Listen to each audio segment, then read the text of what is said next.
आज आपण अशा कलावंतांसोबत भेटणार आहोत की अनेक वर्षापासून या ठिकाणी ते कला या ठिकाणी जिवंत ठेवतायत.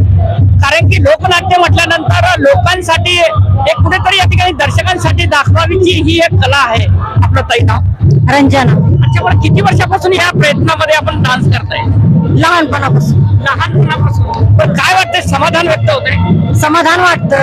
अच्छा, बरं पारिवारिक जीवनामध्ये आपला संघर्ष कसा राहिलेला आहे परिवारांसोबत? आज या ठिकाणी ह्या पोटाच्या खळगी भरण्यासाठी आपण हा कार्यक्रम या ठिकाणी सादर करतायत आणि 2 पैसे आपल्या परिवाराला लावतायत, काय सांगणार? लेकरा बाळासाठीच करतो आम्ही. अच्छा, बरं एखादा अविस्मरणीय क्षण काय जीवनामधला तुमच्या एखादा? काय कारण आपण लोकांची कला या ठिकाणी सादर करतोय आणि एखाद्या ठिकाणी चांगला आनंद या ठिकाणी आपल्याला झाला. त्यांची मन करमणूक करतो आम्ही. अच्छा, हा, ते आम्हाला काही बी म्हणजे घाण वगैरे काही बी बोलतात, पण आम्ही त्यांचं मन खुश करतो. अच्छा, बरं प्रशासनाकडून काही मदत वगैरे होते का तुम्हाला? नाही. नाही. बरं काय वाटतंय मग, प्रशासनाकडे काही मागणी वगैरे? हो, मागणी आहे ना.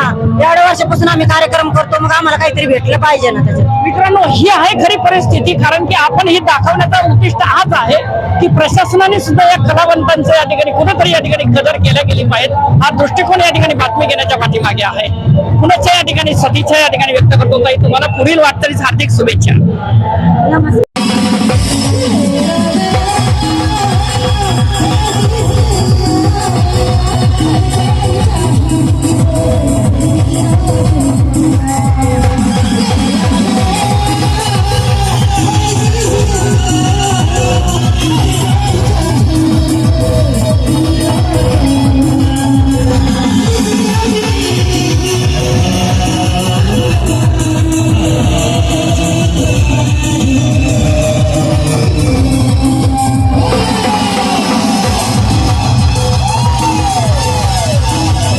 नादच खोळा थोडे ताल जबरदस्त असं हे मराठी गीत तुमच्यासाठी.